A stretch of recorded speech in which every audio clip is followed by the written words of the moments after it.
ಇವೆಲ್ಲ ಪಟ ಆಗುವಂತ ಸಾರುಗಳಿವ. ಹೌದೌದು. ಹೌದೌದು. ಅದೇ ದಿಢೀರ್ ಮಾಡೋ ಸಾರುಗಳು. ಆ ಥರದ್ದೇ ಬೇಕು ನನಗೆ. ಹೌದೌದು. ಈ ಕಫ ಕೆಮ್ಮ ಆಗೋರಿಗೆಲ್ಲ, ಥಂಡಿ ಆಗೋರಿಗೆಲ್ಲ ಒಳ್ಳೆ ಇರುತ್ತೆ. ಯಾಕಂದ್ರೆ ಶುಂಠಿ, ಹೌದು, ಪೆಪ್ಪರ್, ಕಾಳುಮೆಣಸು, ಜೀರಿಗೆ, ಇದಕ್ಕೆ ಬೆಳ್ಳುಳ್ಳಿ ಹಾಕಿ ಸಾರು ಮಾಡ್ರೆ ಮೆಡ್ರಾಸ್ ರಸಂ ಆಗುತ್ತೆ. ಕುದ್ದಿರುವಂತ ಈ ಟೊಮೊಟೊಗೆ ಹಾಕ್ತಿದ್ದೀನಿ ಸರ್. ನೋಡಿ, ಇದೀಗ ನಮ್ಮ ಶ್ರೀ ಜಿ ಕೆ ಕೇಟರಿಂಗ್ ಅವ್ರದ ಲಿಂಬು ರಸಂ ರೆಡಿ, ಲೆಮನ್ ಸಾರು ರೆಡಿ ಇದೆ. ನೋಡಿ ಕುಡಿದು ನೋಡಿ ಹೇಗಿದೆ ಅಂತ.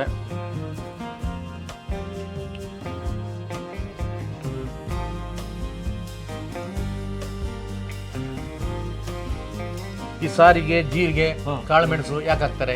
ಹೆಲ್ತ್ ಒಳ್ಳೇದಿರುತ್ತೆ ಹೇಳಿ. ಇದು ಬೇಳೆ ಅನ್ನೋದು ಗ್ಯಾಸ್ಟ್ರಿಕ್ ಆದ್ರೆ ಜೀರಿಗೆ ಕಾಳುಮೆಣಸು ಅದನ್ನು ತೆಗೆಯುತ್ತೆ, ಅದನ್ನ ಬ್ಯಾಲೆನ್ಸ್ ಮಾಡುತ್ತೆ.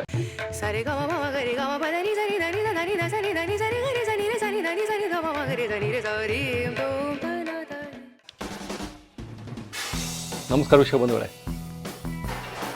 G K catering Gopal Krishna ಅವರು. ಎಷ್ಟು ರುಚಿಯಾಗಿರ್ತಾವೆ ಅವ್ರದ್ದು ಅಡುಗೆಗಳು. ಮದುವೆ ಮನೇಲಿ ಹೆಂಗೆ ತೋರಿಸ್ತಾರೆ ಅದಕ್ಕಿಂತ ಉತ್ತಮವಾಗಿ ತೋರಿಸ್ತಾರೆ ಇಲ್ಲಿ. ಸೊ ಇವತ್ತು ನೀವು ಕೇಳಿದ್ರಿ ಅವರು ಲೆಮನ್ ರಸಮ್ ಅಂದರೆ ನಿಂಬು ರಸಮ್ ಅದ್ಭುತವಾಗಿರ್ತದೆ, ಅದು ಹೇಗಾದರೂ ಮಾಡಿ ತೋರಿಸಿ ಅಂತ ಕೇಳಿದ್ರಿ. ಸೊ ಇವತ್ತು ನಿಂಬು ರಸಮ್ ನೋಡ್ಬಿಡೋಣ ಯಾವ ರೀತಿ ಮಾಡ್ತಾರೆ ಅಂತ ಗೋಪಾಲ್ ಕೃಷ್ಣ ಅವ್ರ ಶೈಲಿಯಲ್ಲಿ. ಬನ್ನಿ.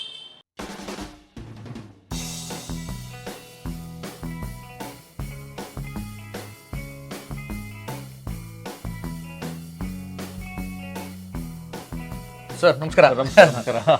ನಿಮ್ಮ ಒಂದು ಕೈ ರುಚಿ ಅಂತಾರಲ್ಲ, ಕೈಗುಣ, ವೈದ್ಯರ ಕೈಗುಣನು ಮತ್ತು ಚೆನ್ನಾಗಿರ್ಬೇಕು. ಸೊ ಅಂತ ಒಂದು ಅದ್ಭುತ ಅದು ವೀಕ್ಷಕರು ಹೇಳ್ತಾ ಇರ್ತಾರೆ ಯಾವಾಗಲೂ ಅಷ್ಟೇ, ನಿಮಗೂ ಹೇಳಿರ್ಬೋದು. ಹೌದೌದು. ನಿಂಬು ರಸಮ್ ಅದೇನು ಸರ್ ಅದು? ಲಿಂಬು ರಸಮ್ ಅಂದ್ರೆ ನಾವು ಈಗ ಜೀರಿಗೆ ಪೆಪ್ಪರ್ ಹಾಕಿ ಮಾಡುವಂಥದ್ದು ಅದು ಟೊಮೆಟೊ ರಸಮ್. ಬೇರೆ ಪೌಡರ್ಗಳಿರಲ್ಲ, ಇದೇ ಪೌಡ್ರು ಲಿಂಬು, ಪೆಪ್ಪರ್ ಮತ್ತೆ ಜೀರಿಗೆ ಇದನ್ನ ಹಾಕಿ ಮಾಡುವಂಥದ್ದು, ಲೈಟಾಗಿ ಹುರ್ಕೊಂಡು ಮಾಡುವಂಥದ್ದು. ಇದರಲ್ಲಿ ಮೆಡ್ರಾಸ್ ರಸಮ್ ಅಂತ ಬರುತ್ತೆ, ಆಮೇಲೆ ಕಟ್ಟು ಸಾರು ಅಂತ ಬರುತ್ತೆ. ಈ ಕಟ್ಟು ಸಾರು ಲಿಂಬು ಸಾರು ಒಂದೇ ತರ ಇರುತ್ತೆ. ಈ ಮೆಡ್ರಾಸ್ ರಸಮ್ ಅಂದ್ರೆ ಅದಕ್ಕೆ ಬೆಳ್ಳುಳ್ಳಿ ಹಾಕಿರ್ತೀವಿ, ಇದು ಬೆಳ್ಳುಳ್ಳಿ ಹಾಕಲ್ಲ. ಲಿಂಬು ಸಾರು ಅಂದ್ರೆ ಬೆಳ್ಳುಳ್ಳಿ ಇರಲ್ಲ, ಬೆಳ್ಳುಳ್ಳಿ ಕಟ್ಟು ಸಾರಿಗೆ ಬೆಳ್ಳುಳ್ಳಿ ಇರಲ್ಲ. ಇದೆಲ್ಲ ಹಬ್ಬದ ಅಡಿಗೆ ಮಾಡುವಂಥದ್ದು. ಸರಿ, ಹೌದು. ಲೆಮನ್ ಸಾರು ಅಂತಾರೆ, ಲೆಮನ್ ರಸಮ್ ಅಂತ. ಲೆಮನ್ ರಸಮ್, ಸಾರು, ಕಟ್ ಸಾರು, ಲಿಂಬು ರಸಮ್. ಓಕೆ ಸರ್, ಮೊದಲೇದಾಗಿ ಏನು ಮಾಡ್ಬೇಕು ನಾವು? ಮೊದಲೇದಾಗಿ ನಾವೀಗ ಬೇಳೆ ಇಟ್ಕೊಳ್ಬೇಕು. ಬೇಳೆ, ಹೆಸರು ಬೇಳೆನೆ ಮತ್ತೆ ತೊಗರಿ ಬೇಳೆ ಬೇಯಿಸ್ಕೊಳ್ಬೇಕು. ಹೌದು, ಬೇಯಿಸ್ಕೊಳ್ಳೋದಂದ್ರೆ ಕುಕ್ಕರಲ್ಲಿ ಇಟ್ಬಿಟ್ರೆ ಒಂದು 3-4 ಸುಟಿ ಹಾಕ್ಬೇಕು. ಆಯ್ತಾ? ಇವತ್ತು ಚೆನ್ನಾಗಿ ಬೆಂದಷ್ಟು ಚೆನ್ನಾಗಿರುತ್ತೆ. ಹೆಸರು ಬೇಳೆ ಬೇಕೇ ಅಂತಿಲ್ಲ, ಸ್ವಲ್ಪ ಹಾಕ್ಬೋದು. ಸ್ವಲ್ಪ ಹಾಕ್ರೆ ಸ್ವಲ್ಪ ಥಿಕ್ನೆಸ್ ಬರುತ್ತೆ, ಚೆನ್ನಾಗಿರುತ್ತೆ, ಸಾರು ಮಂದಾಗಿರುತ್ತೆ, ತುಂಬಾ ಚೆನ್ನಾಗಿರುತ್ತೆ. ಅದಕ್ಕೆ ಸ್ವಲ್ಪ ಹೆಸರು ಬೇಳೆ ಹಾಕ್ಬಿಟ್ಟು ಫಸ್ಟ್ ಅದು ಮಾಡ್ಬಿಡೋಣ. ಹೌದು, ಈಗ ಇಟ್ಬಿಡೋಣ. ಹೌದು ಸರ್, ಇದು ತೊಗರಿ ಬೇಳೆ, ಇದು ಹೆಸರು ಬೇಳೆ. ಆಯ್ತಾ? ಈ ತೊಗರಿ ಬೇಳೆ ಹೆಸರು ಬೇಳೆ ಎರಡು ಜೊತೆಗೆ ಹಾಕ್ಬೇಕು, ಅಂದ್ರೆ ಸ್ವಲ್ಪ ಮಂದ ಬರುತ್ತೆ. ಹಾಕಿದ್ರೆ ಚೆನ್ನಾಗಿರುತ್ತೆ. ಹೌದು. ಎಷ್ಟು ತೊಗರಿ ಬೇಳೆ ಒಂದು 150 ಗ್ರಾಮ್ ಇದೆ, ಇದು ಒಂದು 50 ಗ್ರಾಮ್ ಬರ್ಬೋದು. ಇದನ್ನು ಕುಕ್ಕರ್ ಚೆನ್ನಾಗಿ ತೊಳೆದ್ಬಿಟ್ಟು ಕುಕ್ಕರ್ಗೆ ಹಾಕಿ ಒಂದು 2 ಅಥವಾ 3 ವಿಸಿಲ್ ಹಾಕ್ತೀವಿ. ಮೊದಲು ಇದು ಪ್ರಕ್ರಿಯೆ. ಹೌದು, ಪ್ರಕ್ರಿಯೆ. ಕ್ಲೀನಾಗಿ ತೊಳೆದ್ಬಿಟ್ಟು ಕುಕ್ಕರಲ್ಲಿ ಹಾಕಿ ಮಾಡ್ತೀನಿ. ಕ್ಲೀನಾಗಿ ಒಂದು 3 ಸಲ ತೊಳೆದಿದ್ದೀನಿ ಸರ್. ತೊಳೆದ್ಬಿಟ್ಟು ತೊಗರಿ ಬೇಳೆ ಮತ್ತು ಹೆಸರು ಬೇಳೆ, ತೊಗರಿ ಬೇಳೆ ಒಂದೇ ಹಾಕ್ಬೋದು. ಒಂದು ಕಪ್ಪಿಗೆ ಒಂದು 3 ಕಪ್ ನೀರು ಹಾಕ್ತೀನಿ. ಬೇಳೆಗೆ ನೀರು ಒಂದು 3 ಅಥವಾ 4 ಇರಬೇಕು, ಸ್ವಲ್ಪ ಜಾಸ್ತಿ ಇದ್ರೂ ಚೆನ್ನಾಗಿರುತ್ತೆ. ಅನ್ನದಷ್ಟು ಇರ್ಬೋದು, ಅನ್ನಕ್ಕಿಂತ ಜಾಸ್ತಿ ಇರಬೇಕು. ಹೇಳೋದು ಒಂದು 3-4 ಆಗಲಿ ಸರ್, ತೊಂದರೆ ಇಲ್ಲ. ಚೆನ್ನಾಗಿ ಬೆಂದಾಗೂ ಸಾರು ಚೆನ್ನಾಗಿರುತ್ತೆ.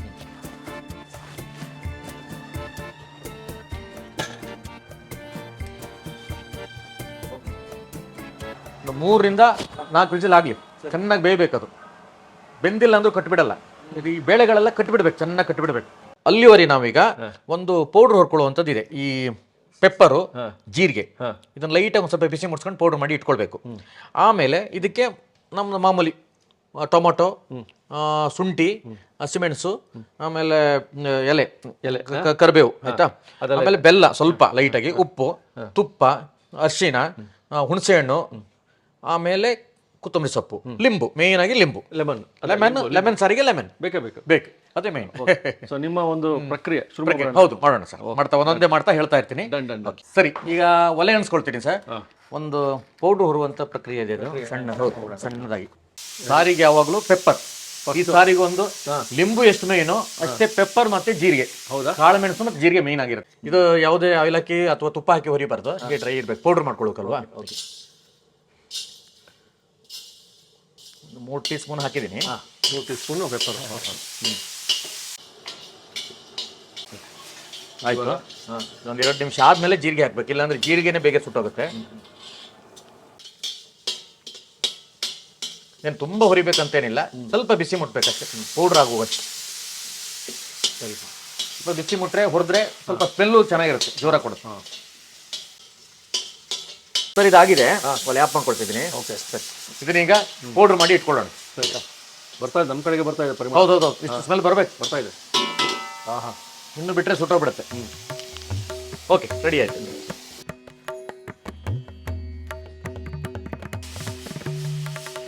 ಸರ್ ಈಗ ಪೌಡ್ರು ಮಿಕ್ಸಿ ಹಾಕಿ ರೆಡಿ ಮಾಡಿದ್ವಿ ನೋಡಿ. ಈ ಟೈಪ್ ಆಗಬೇಕು. ಓಕೆ ಓಕೆ, ಈ ಥರ ತರಿ ಆಗಬೇಕು. ತುಂಬ ನೈಸ್ ಆಗಬಾರ್ದು, ಇಷ್ಟಿದ್ರೆ ಕರೆಕ್ಟಾಗಿರುತ್ತೆ. ಸಾರು ಮಾಡೋಣ. ಈಗ ಮೊದಲನೇದಾಗಿ ತುಪ್ಪ ಹಾಕ್ತಿದ್ದೀನಿ. ತುಪ್ಪ ಬೇಕಂದ್ರೆ ಹಾಕ್ಕೊಳ್ಬೋದು. ಇನ್ನೊಂದು 3 ಟೀ ಸ್ಪೂನ್ ಇದೆ ತುಪ್ಪ. ಆದಮೇಲೆ ಹಸಿಮೆಣಸು, ಒಂದು 3 ರಿಂದ 4 ಹಸಿಮೆಣಸು, ಒಂದು ಪೀಸ್ ಆಗುವಷ್ಟು ಶುಂಠಿ, ಕರಿಬೇವು,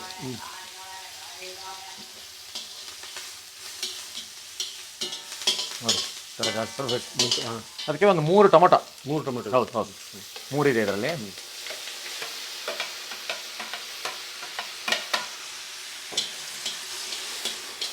ಚೆನ್ನಾಗಿ ಫ್ರೈ ಆಗಬೇಕು. ಇವೆಲ್ಲ ಪಟ ಆಗುವಂಥ ಸಾರುಗಳಿವ. ಹೌದೌದು ಹೌದೌದು, ಅದೇ ದಿಢೀರ್ ಮಾಡೋ ಸಾರುಗಳು. ಆ ಥರದ್ದೇ ಬೇಕು ನನಗೆ. ಹೌದೌದು. ಇದಕ್ಕೆ ಟೊಮೊಟೊ ಜಸ್ಟ್ ಬಾಡಿಸ್ಕೊಳ್ಳೋದು ಅಷ್ಟೇ. ನಾವು ಮೈಸೂರು ರಸಮಲ್ಲ ಮಾಡುವಾಗ ಅದು ಬೇಯಿಸ್ಕೊಳ್ಬೇಕು. ಬೇಯಿಸಿ ಜ್ಯೂಸ್ ಮಾಡಿ ಇಟ್ಕೊಳ್ಬೇಕು, ಅದರದ್ದು ಫ್ಲೇವರ್ಸ್. ಇದಕ್ಕೆ ಇದೇ ಥರ, ಇದಕ್ಕೆ ಮೆಡ್ರಸ, ಲಿಂಬು ರಸಮ ಎಲ್ಲ ಇದಕ್ಕೆ ಸೇಮ್ ಬರುತ್ತೆ. ಚೆನ್ನಾಗಿ ಬಾಡಬೇಕಿದು. ಅದಕ್ಕೆ ಒಂದು ಅರ್ಧ ಟೀ ಸ್ಪೂನ್ ಆಗುವಷ್ಟು ಅರಿಶಿನ.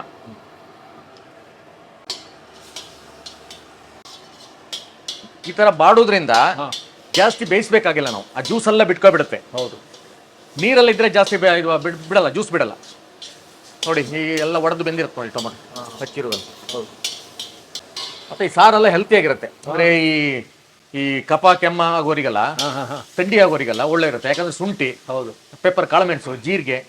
ಇದಕ್ಕೆ ರುಚಿ ತಕ್ಕನಾಗಿ ಒಂದು 2 ಟೀ ಸ್ಪೂನ್ ಆಗೋಷ್ಟು ಉಪ್ಪು. ಆಮೇಲೆ ಸ್ವಲ್ಪ ನೀರು. ಇದು ಇನ್ನೊಂದು 5 ನಿಮಿಷ ನೀರಲ್ಲಿ ಬೇಯಬೇಕು. ಸರಿ, ಚೆನ್ನಾಗಿ ಕುದಿಬೇಕು.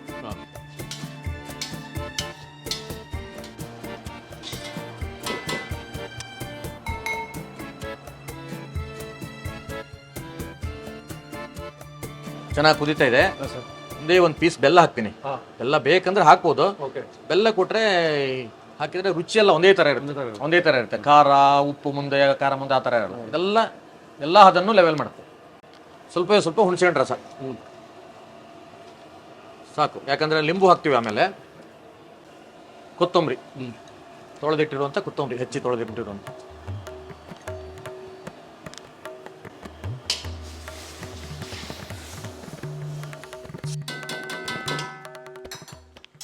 ಇದಕ್ಕೆ ಬೆಳ್ಳುಳ್ಳಿ ಹಾಕಿ ಸಾರು ಮಾಡ್ರೆ ಮೆಡ್ರಾಸ್ ರಸಮ್ ಆಗುತ್ತೆ ಅಷ್ಟೇ. ವಿಶೇಷ ಬೆಳ್ಳುಳ್ಳಿ ಚೆನ್ನಾಗಿ ಬಾಡಿಸ್ಬಿಟ್ಟು ಇದೇ ಕ್ರಮ. ಹೀಗೆ ಹೌದು.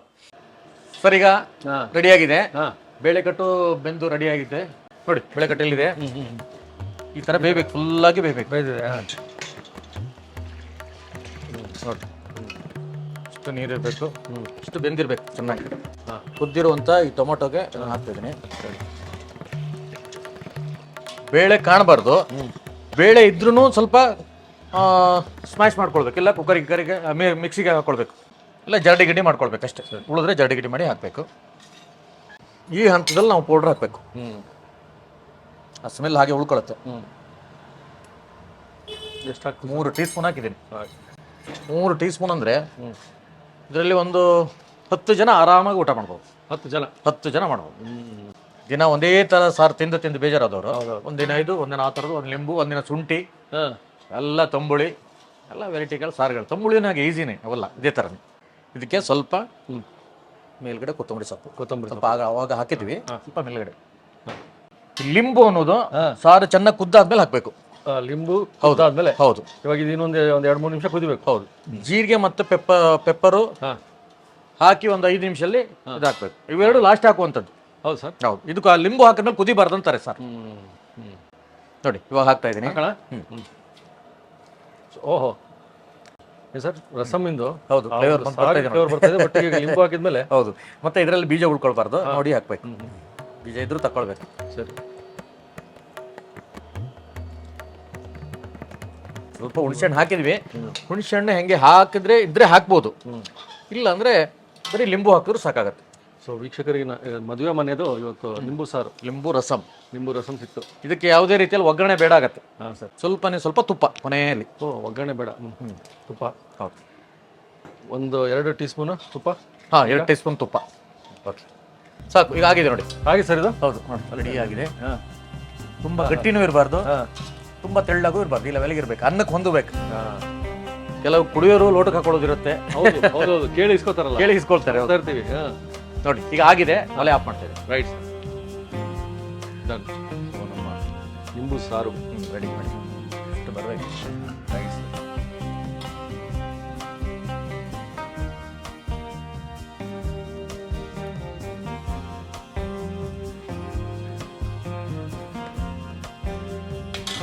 ಸರ್ ನೋಡಿ, ಇದೀಗ ನಮ್ಮ ಶ್ರೀ ಜಿ ಕೆ ಕೇಟ್ರಿಂಗ್ ಅವ್ರದ ಲಿಂಬು ರಸಂ ರೆಡಿ, ಲೆಮನ್ ಸಾರು ರೆಡಿ ಇದೆ ನೋಡಿ. ಕುಡಿದು ನೋಡಿ ಹೇಗಿದೆ ಅಂತ.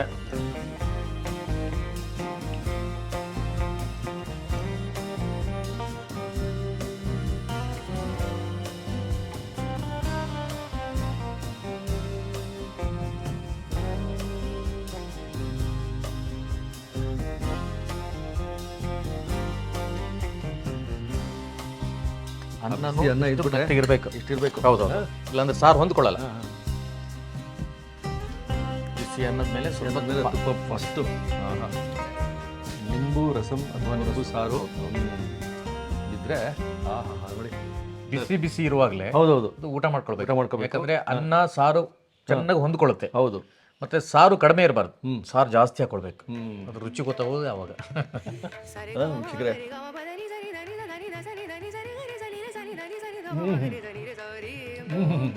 ಸರ್, ನಾಲ್ಗೆ ಹಂಗೆ ಜಿಗದಾಡ್ಬಿಟ್ಟು ರುಚಿ ಇದೆ ನೋಡಿ. ಹುಳಿ ನಿಂಬು ರಸಂ ಅಂತ ಹೇಳಿದೆ ಅದಕ್ಕೆ. ಆಮೇಲೆ ಉರುಬೇಳೆ ಹೆಸರು ಬೆಳೆದು ಆ ಮಂದ ಹೊಂದ್ಕೊಳ್ಳುತ್ತೆ. ಆಮೇಲೆ ಮಿಕ್ಕಿದೆಲ್ಲ ನಿಮ್ಗೆ ಇಂಗ್ರೀಡಿಯೆಂಟ್ಸ್. ಇನ್ನೊಂದು ತುತ್ತು ಹೋಗ್ಬೇಕು ಅನ್ಸುತ್ತೆ ಇವಾಗ. ಸ್ಟಾರ್ಟ್ ಮಾಡಿ. ನೋಡಿ ಸರ್, ಈ ಸಾರಿಗೆ ಜೀರಿಗೆ ಕಾಳುಮೆಣಸು ಯಾಕೆ ಹಾಕ್ತಾರೆ? ಹೆಲ್ತ್ ಒಳ್ಳೇದಿರುತ್ತದೆ ಹೇಳಿ. ಇದು ಬೇಳೆ ಅನ್ನೋದು ಗ್ಯಾಸ್ಟ್ರಿಕ್ ಆದ್ರೆ ಈ ಜೀರಿಗೆ ಕಾಳುಮೆಣಸು ಅದನ್ನು ತೆಗೆಯುತ್ತೆ, ಅದನ್ನ ಬ್ಯಾಲೆನ್ಸ್ ಮಾಡುತ್ತೆ. ಈ ಹಿಂಗ ನೀರು ಮಾಡಿರೋದು ಅದಕ್ಕೆ ನಾವು ಹಿಂಗ ಹಾಕೋದು ಯಾಕಂದ್ರೆ ಅದೇ ಕಾರಣ, ಗ್ಯಾಸ್ಟ್ರಿಕ್ ಎಲ್ಲ ಹೋಗ್ಬೇಕು. ಆಮೇಲೆ ಇದಕ್ಕೆ ಇದಕ್ಕೆ ನಾವೀಗ ಜೀರಿಗೆ ಕಾಳುಮೆಣಸು ಅದೇ ಉದ್ದೇಶ. ಕರೆಕ್ಟ್. ಇದನ್ನ ಯಾಕೆ ಲಾಸ್ಟಿಗೆ ಹಾಕ್ತಾರೆ ರಸಂ ಗೊತ್ತಿಲ್ಲ. ಇಂಥ ರಸಂ ಇದ್ರೆ ಮೊದಲು ಇದು ಬರಬೇಕು. ಮೊದಲು ಇದು ಬರಬೇಕು ರಸಂ. ಅಷ್ಟು ಚೆನ್ನಾಗಿದೆ ಸರ್. ನಿಮ್ಮ ಕ್ಯಾಟ್ರಿಂಗ್ ಭಾಳ ಸ್ಪೆಷಲ್. ನಿಮ್ಮ ಕ್ಯಾಟ್ರಿಂಗ್ ಬಗ್ಗೆ ಸ್ವಲ್ಪ ಯಾವ ರೀತಿ ಇದೆ, ನಿಮ್ಮ ಸ್ಟಾಫು ಸ್ವಲ್ಪ ಮಾಹಿತಿ ಕೊಡಿ. ನಮ್ಮ ಸ್ಟಾಫ್ ಅಂದ್ರೆ ಸಹ ಎಲ್ಲ ನಾವು ನಮ್ಮ ಈ ಉಡುಪಿ ಕುಂದಾಪುರ ಈ ಕಡೆಯವರು ಜಾಸ್ತಿ, ತೀರ್ಥಹಳ್ಳಿಯವರು, ಸಾಗರದವರು ಜಾಸ್ತಿ ಇರೋದು ನಾವು. ಅಂದ್ರೆ ಎಲ್ಲ ಫ್ಯಾಮಿಲಿ ಇದ್ದಾರೆ, ಇಲ್ಲೂ ಇದ್ದಾರೆ, ಅಕ್ಕಪಕ್ಕ ಮನೆ ಮಾಡ್ಕೊಂಡಿದ್ದಾರೆ. ನಾವೆಲ್ಲ ಈಗ ಒಂದು 27-28 ವರ್ಷದಿಂದ ಒಟ್ಟಿಗೆ ಇರೋದು. ಹೌದು, ಜೊತೆಗೆ ಇರೋರೇ ಜಾಸ್ತಿ ಇದ್ದಾರೆ. ಓಕೆ. ಹೆಂಗ್ ಕ್ಲೀನ್ ಆಗಿರ್ಬೇಕು, ನೀಟ್ನೆಸ್ ಹೆಂಗೆ, ನಮ್ಗೆಲ್ಲ ನಾವೇನು ಹೇಳಿಕೊಡೋದು ಬೇಕಾಗಿಲ್ಲ. ಹೌದೌದು. ನಮ್ಮ ಜೊತೆ ಬಂದವರು ಕಲ್ತ್ಕೊಬಿಡ್ತಾರೆ. ಯಾಕಂದ್ರೆ ಉದಾಹರಣೆಗೆ ನಾವು ಒಂದು ಜಾಗಕ್ಕೆ ಹೋಗ್ಬೇಕಿದ್ರೆ ಚಪ್ಪಲ್ ಸಮೇತ ಒಂದು ದೂರ ಇಟ್ಟು ಬರುತ್ತೆ. ಹೌದಾ? ಚಪ್ಪಲ್ ಸಮೇತ ಅಡಿಗೆ ಮನೆಯೊಳಗೆ ಬರಬಾರ್ದು, ಅನ್ನಪೂರ್ಣೇಶ್ವರಿ ಇರೋ ಜಾಗ ಅಂತೇಳಿ ಹೊರಗಡೆ ಇರ್ತೀವಿ. ಇಲ್ಲಿ ಗೋಡನಿಗೆ ಕಂಪಲ್ಸರಿ ಹಾಕೋದೇ ಇಲ್ಲ. ಹೊರಗಡೆ ಛತ್ರಕ್ಕೆ ಹೋದಾಗ ಅದ್ರದ್ದೇ ಒಂದು ಜಾಗ ಮಾಡ್ಕೊಳ್ತೀವಿ ನಾವು. ಹೋದ ತಕ್ಷಣ ಒಂದು ಜಾಗ ಅಂತ ಮಾಡ್ಕೊಳ್ತೀವಿ. ಚಪ್ಪಲ್ ಇಡೋ ಜಾಗ ಇದು ಇಲ್ಲೇ ಇರಲಿ. ಮತ್ತೆ ಪಾನ್ ಪರಾಗ್, ಈ ಬೀಡಿ, ಸಿಗರೇಟ್ ಅಂಥದ್ದೆಲ್ಲ ಇಲ್ವೇ ಇಲ್ಲ, ಅದೆಲ್ಲ ಕೇಳಲೇಬೇಡಿ. ಆ ನೀಟ್ನೆಸ್ಸು, ಕ್ಲೀನ್ ಆಗಿರೋದು, ಒಂದು ತರಕಾರಿನ ತೊಳೆದು ಹಾಕುವಂಥದ್ದು, ಒಂದು ಲಿಂಬು ಬಂದಿರುತ್ತೋ ಅದನ್ನ ಫಸ್ಟ್ ನೀರಿಗೆ ಹಾಕಿ ತೊಳೆದಿಟ್ಟಿರ್ತೀವಿ ನಾವು. ಹಸಿಮೆಣಸು ಅದನ್ನ ತೊಟ್ಟು ತೆಗೆದು, ಕೊತ್ತಂಬರಿ ಸೊಪ್ಪು, ಕರಿಬೇವಾಗಲಿ ಎಲ್ಲದೂ ಪ್ರತಿಯೊಂದು ತೊಳೆದೇ ಹಾಕೋದು ನಾವು. ಬೇಳೆ ಸಮೇತ ಹಾಗೆ 2 ಸಲ ತೊಳೆದು ಸಾರಿಗೆ ಹಾಕಿರ್ತೀವಿ. ಈಗ ಮೊದಲೆಲ್ಲ ಒಂದೇ ಬಟ್ಟೆಯಲ್ಲಿ ಒಂದೇ ಇದು ಮಾಡ್ತೀವಿ. ಈಗ 2 ಒಂದು ಮದುವೆ ಇದ್ರೆ 2-3 ಬಟ್ಟೆ ಯೂನಿಫಾರ್ಮ್ ಇರುತ್ತೆ. 2 ಥರ ಬಟ್ಟೆ ಚೇಂಜ್ ಮಾಡ್ತೀವಿ 2 ಟೈಮಲ್ಲಿ. ಒಂದು ಧಾರೆಗೆ, ಒಂದು ರಾತ್ರಿ, ಒಂದು ಅವ್ರದ್ದೇ ಬಟ್ಟೆ ಇರುತ್ತೆ, ನೀಟ್ ಇರುತ್ತೆ. ಬಡಿಸೋ ವಿಧಾನ ಹಾಗೆ, ಯಾರು ಕಾಟಚರಕ್ಕೆಲ್ಲ ಬಡಿಸಲ್ಲ. ಪ್ರತಿಯೊಂದು ಐಟಮ್ನು ವಿಚಾರಣೆ ಮಾಡಿ ಕೇಳ್ತಾರೆ. ಮದುವೆ ಮನೆ ಅಂದಾಗ ನಮ್ಗೆ ಅವರು ಗೆಸ್ಟ್ ಬಂದವ್ರನ್ನ ಅವ್ರು ವಿಚಾರಣೆ ಮಾಡಬೇಕು, ಮಾತಾಡ್ಸ್ಬೇಕಂತಿಲ್ಲ. ನಾವೇ ಎಲ್ಲ ವಿಚಾರಿಸಿ ಕೂರಿಸಿ ಏನ್ ಬೇಕು ಸರ್, ಏನ್ ತಗೊಳ್ತೀರಾ, ಕಾಫಿ ತಗೊಳ್ತೀರಾ, ಟೀ ತಗೊಳ್ತೀರಾ, ಕೂರಿಸಿ ಅವ್ರನ್ನ ಮಾತಾಡ್ಸಿ ಕಳಿಸ್ತೀವಿ. ಅವ್ರಿಗೆ ಅದೇ ಮದುವೆ ಮನೆಯವರಿಗೆ ಏನೋ ಅದೇ ಖುಷಿ. ಇನ್ನೊಂದೇನಂದ್ರೆ, ನಿಮ್ಮ ಮದುವೆ ಮನೇಲಿ ಕುಂತಾಗ ಅವಸರ ಮಾಡಲ್ಲ. ಹೌದು, ಬೇಗ ಬಂದು ಇದು ಹಾಕಿದ ತಕ್ಷಣ ಇನ್ನೂ ಸಾಂಬಾರ್ ತಿಂತ ಇಲ್ಲ ಮಾಡಲ್ಲ. ಅದೆಲ್ಲ ನೋಡಿ ಕಾದ್ಕೊಂಡು ಹಾಕ್ತಾರೆ. ನಾವು ಯಾರಾಬಿರಿ ಒಂದು 10 ಕಡೆ ಬಂತಂದ್ರೆ ಒಪ್ಕೊಳ್ಳಲ್ಲ. ನಮ್ಗೆ ಎಷ್ಟು ಕಡೆ ಬೇಕೋ ಎಷ್ಟು ಕಡೆ ನೀಟಾಗಿ ಒಪ್ಕೊಳ್ತೀವಿ. ಎಷ್ಟು ಕಡೆ ಆಗತ್ತೆ ಮಾಡೋಕೆ ಆಗತ್ತೆ, ವ್ಯವಸ್ಥೆ ಆಗತ್ತೆ, ನಮ್ಮ ಹತ್ರ ಎಷ್ಟು ಜನ ಇದ್ದಾರೆ ಅದನ್ನ ನೋಡ್ಕೊಳ್ತೀವಿ ಫಸ್ಟ್. Okay sir. ಆಮೇಲೆ ಕೆಲಸ ಮಾಡೋಕೆ ಹೋಗ್ತೀವಿ. ಇಲ್ಲ ದುಡ್ಡಿನ ಆಸೆಗೆ ಎಲ್ಲ ಕಡೆ ಬರಲಿ ಅಂತ ಮಾಡ್ರೆ ಅದು ಕೆಲಸ ಎಲ್ಲದೂ ಹಾಳಾಗ್ಬಿಡುತ್ತೆ. ನಮ್ಗೆ ಎಷ್ಟು ಬೇಕೋ ಒಂದು 3 ಕಡೆನಾ 2 ಕಡೆನಾ ಎಷ್ಟಾಗತ್ತೆ, ಎಷ್ಟು ಸ್ಟಾಪ್ ಇದ್ದಾರೆ ನಮ್ಮ ಹತ್ರ ನೀಟಾಗಿ ಮಾಡ್ತೀವಿ. ಅದೇ ಹೊರಗಡೆ ಜನ ಬಂದಾಗ ನಾವು ಇಲ್ದಿದ್ದಾಗ ಅದು ಕೆಲಸ ಹಾಳಾಗತ್ತೆ. ಹೌದೌದು. ನಮ್ಮ ಸ್ಟಾಪ್ ಇರಬೇಕು. ವೀಕ್ಷಕರಿಗೆ ಗೊತ್ತಾಗಲಿ ಅದೇ ಅದೇ ಅದೇ ಯಾವುದೇ ಒಂದು ಕ್ಯಾಟ್ರಿಂಗ್ ಇಂದು ಇಷ್ಟೊಂದು ಮಹತ್ವವನ್ನು. ಅದು ಈಗ ನಮ್ಮದೇ ನಾವು ಹೊಗಳ್ಕೊಳ್ಳೋದಂತಲ್ಲ, ಹೊರಗಡೆ ಎಲ್ಲರೂ ಚೇಂಜ್ ಆಗಿದೆ ಈಗ ಟೋಟಲಿ. ಹೌದಾ? ಕ್ಯಾಟ್ರಿಂಗ್ ಅನ್ನೋದು ಚೇಂಜ್ ಆಗಿದೆ ಆಲ್ಮೋಸ್ಟ್. ನಮ್ಮಲ್ಲಿ ನಾವು ಇದನ್ನ ಬಿಟ್ಕೊಡಲ್ಲ. ನಮ್ಗೆ ಆಗತ್ತಾ ಕ್ಲೀನಾಗಿ ಮಾಡ್ತೀವಿ, ಇಲ್ಲಾಂದ್ರೆ ಆಗಲ್ಲ ಅಂತ ಕಡಕ್ ಹೇಳ್ತೀವಿ. ನಮ್ಗೆ ಎಷ್ಟೇ ಹತ್ರ ಇದ್ರು ಆಗಲ್ಲ ಅಂತೀವಿ. ಇದು ಒಂದು 5-6 ವರ್ಷದಿಂದ ಹೆಂಗಿತ್ತು, ಬಟ್ ಇವಾಗಿನ ಕ್ಯಾಟರರ್ಸ್ ಇದು hygienic ಭಾಳ ಎಲ್ಲ ಕಡೆ ಚೆನ್ನಾಗಿದೆ. ಚೆನ್ನಾಗಿದೆ ಸರ್ ಸರ್ ಮುಗಿಸ್ಬಿಡೋಣ ಹಂಗಾರೆ. ಓಕೆ ಓಕೆ ಓಕೆ ಮತ್ತೆ ಸಿಗೋಣ ವೀಕ್ಷಕರೇ. ಅದ್ಭುತವಾದ ಒಂದು ನಿಂಬು ರಸ ನಿಂಬು ಸಾರು. ಹೌದು, ಮಾಡ್ಕೊಳ್ಳಿ ಮನೆಗೆ, ನೀವು ಮಾಡ್ಕೊಳ್ಳಿ, ಚೆನ್ನಾಗಿರುತ್ತೆ. ಏನು ಈಸಿಯಾಗಿರುತ್ತೆ, ಇದು ಏನು ಅಂಥದ್ದೇನು ಕಷ್ಟ ಇಲ್ಲ. ಜೀರಿಗೆ ಮತ್ತು ಮೆಣಸು ನೀವು ಸ್ಲೈಟಾಗಿ ಹುರಿದು ಪುಡಿ ಮಾಡಿ ಇಟ್ಕೊಂಡ್ರೆ ಯಾವಾಗ ಬೇಕಾದ್ರೂ ಮಾಡ್ಬೋದು, ಏನು ಕೆಟ್ಟೋಗಲ್ಲ, ಅದು ಹಾಳಾಗಲ್ಲ. ಸಾರು ಮಾಡಿದಾಗ ಒಂದು ಸ್ಪೂನ್ ಹಾಕ್ಬೋದು, ಹೀಗೆ ಮಾಡ್ಕೊಳ್ಳಿ ಆರಾಮಾಗಿ. ಒಳ್ಳೊಳ್ಳೆ ಟಿಪ್ಸು. ಮತ್ತೆ ಇದೇ ಟಿಪ್ಸ್ ಒಟ್ಟಿಗೆ ಸಿಗೋಣ. ಮತ್ತೆ ಸಿಗೋಣ. ನಮಸ್ಕಾರ.